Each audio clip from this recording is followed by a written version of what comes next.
I have a message, the truth about the lie.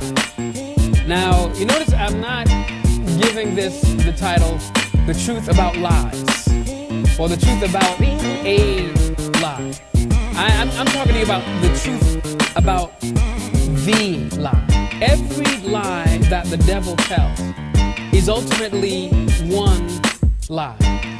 One lie manifested in various ways, but ultimately points in one direction. We have to see our first parents in the garden, and we have got to see how the enemy brings his attack.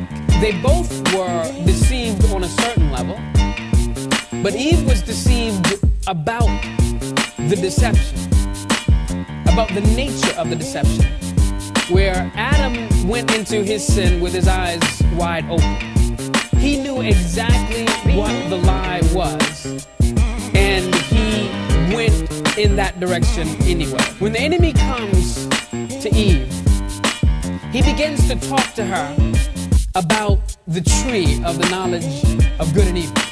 And he says to her, did God really say that you are not to eat of this particular tree?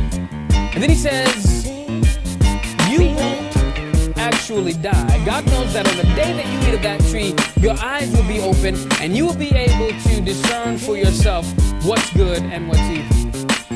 Now, the lie that comes to her, and the lie, the way it's received by her, centers around the fruit of the tree and around herself.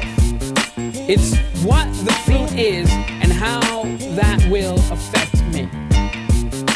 And usually when the devil lies to human people, when he lies to us, he will try not just to lie to us, but then he will try to distract us from what he's actually lying about. So we begin to think that he is talking about this thing over here when he's actually talking about that thing over there. So with her, she saw herself and she saw the fruit. When she looked at the fruit and she thought it could make her wise, she partook. Adam, on the other hand, knew that the lie was not about the fruit, and the lie was not about the human person. Ultimately speaking, Adam understood what we must always understand, that the lie is always ultimately about God. So he says, did God actually say you should not eat of this tree? And he's not questioning, ultimately speaking, her intellectual capacity to remember what God said or to understand what God said. He didn't say, are you sure God didn't say this? Or maybe he said that, or maybe he said the other thing. He didn't question whether or not God said it. He questioned God's character. He questioned God's motives. Let me tell you what God is really like, he said. Let me tell you why he said for you not to eat of this tree, which happens to be a really nice tree if you look at it. And you were designed to be better than you are if you think about it. So all of a sudden she begins looking at the tree.